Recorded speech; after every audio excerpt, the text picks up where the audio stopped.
તો અમદાવાદ ગ્રામ્ય એસઓજીને ગુપ્ત બાતમી મળી હતી કે બાવળા ખાતે આવેલ પનામા ગેસ્ટ હાઉસમાં ગેરકાયદેસર રીતે ગર્ભપાત કરવામાં આવે છે અને હાલમાં ગર્ભપાત કરવાની પ્રવૃત્તિ ચાલુ છે તેવી હકીકત મળતા એસઓજી અમદાવાદ ગ્રામ્ય તેમજ આરોગ્ય વિભાગ બાવળાની ટીમની સાથે રાખીને પનામા ગેસ્ટ હાઉસ ખાતે રેડ કરવામાં આવી હતી।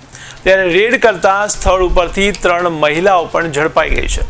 ત્યારે સ્થળ ઉપર એક મહિલાનું તાજું જ ગર્ભપાત કરેલું ભ્રૂણ પણ મળી આવ્યું છે, જેથી આ ત્રણેય મહિલાઓ વિરુદ્ધ કાયદેસરની કાર્યવાહી કરી બાવળા પોલીસ સ્ટેશન ખાતે ગુનો રજીસ્ટર કરવામાં આવ્યો છે।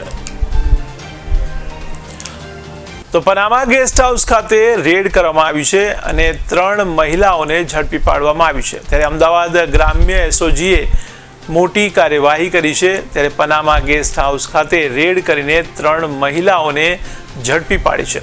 ત્યારે પનામા ગેસ્ટ હાઉસ ખાતે ગેરકાયદેસર ગર્ભપાત કરવાની બાતમી મળી હતી, જેને લઈને આ રેડ કરવામાં આવી, જેમાં 3 મહિલાઓ પણ ઝડપાઈ ગઈ છે, સાથે જ એક ભ્રૂણ પણ મળી આવ્યું હતું। તો અમદાવાદ ગ્રામ્ય એસઓજી દ્વારા રેડ કરવામાં આવી, જેમાં પનામા ગેસ્ટ હાઉસ ખાતે રેડ કરતા 3 મહિલાઓ પણ ઝડપાઈ ગઈ છે। તો અમદાવાદ ગ્રામ્ય એસઓજીએ મોટી કાર્યવાહી કરી છે અને પનામા ગેસ્ટ હાઉસમાંથી ગેરકાયદેસર ગર્ભપાતની માહિતી મળતા 3 મહિલાઓને ઝડપી લેવામાં આવી છે।